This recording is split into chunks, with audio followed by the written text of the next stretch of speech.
মনে মনে ভাবনা চিন্তা অনেক কিছু, কিন্তু করার বেলায় কোনো কিচ্ছুই পারছি না। তো মোবাইলে দেখি, সব জায়গায় দেখছি যে সবাই ভগবানকে ভোগ নিবেদন করছে। কিন্তু আমারও মনটা চায় যে আমিও একটু ভগবানকে ভোগ নিবেদন করব। কিন্তু কিভাবে করব? না জানি আমি কোনো কিছু রাঁধতে ভালো, না জানি কোনো কিছু করতে ভালো। তো যাই হোক, একটা উনুন বানাবো তাও পারছি না। তো মাকে বললাম যে, "মা, একটু আমাকে সাহায্য করো। আমাকে একটা উনুন বানিয়ে দাও। আমি একটু ভগবানকে ভোগ লাগাবো। মানে ভোগ নিবেদন করব।" যাই হোক, ভালো করে কথাও বলতে পারি না আমি। তো এবার মা বলল, "ঠিক আছে, বানাবো, তুই মাটি এনে দে।" তো আমি মাটি এনে দিয়েছি মাকে, সব কিছু করে দিলাম। আর মা বসে, বসে উনান বানাচ্ছে। সব কিছু করতে বলে কি, মানে জল এনে দিয়েছি এটুকুই। তো যাই হোক, এখন আমি রান্না করব ভেবেছি। তো এবার কি রান্না করব? ভাবছি যে আলু সোয়াবিনের ঝোল করব। তো ছটফট ভাবনা চিন্তা, ছটফট রান্না-বান্না।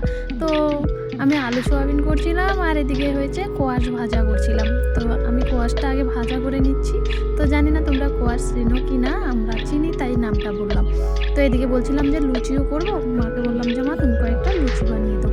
আর আমি রান্না করি। তো নতুন চুলো, এত যে কষ্ট হচ্ছে রান্না করতে, কি বলবো, প্রচুর ধোঁয়া। তো যাই হোক, ভগবানের জন্য করলে একটু কষ্ট হয় জানি, তাই সেটা কোনো ব্যাপার না। তো তোমরা আশীর্বাদ করো আমি যেন এভাবে ভগবানকে সবসময় ভোগ নিবেদন করতে পারি রান্না করি। কারণ ভাবছি যে সব কিছুই রান্না করছি মানে নিজেদের জন্য, ভগবানের জন্য কোনো কিছুই না। জানি না এই রান্না কবে সম্পূর্ণ হবে।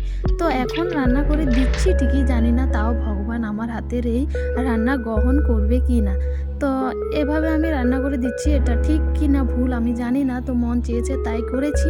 তো তোমরা অবশ্যই বলো। তো দেখো, আমার লুচি ভাজা হয়ে গেছে। তো এভাবে করেই আজ ফার্স্ট টাইম আমি ভোগ নিবেদন করছি ভগবানকে। আর আজ হলো একাদশী। তো যাই হোক, আমি একাদশী রয়েছি, আমি অবশ্যই প্রসাদ পাবো না, তবু কোনো ব্যাপার না, ভগবান যদি খায় তাতেই আমি সন্তুষ্ট। আর হ্যাঁ, তোমরা সবাই ভালো থেকো, সুস্থ থেকো।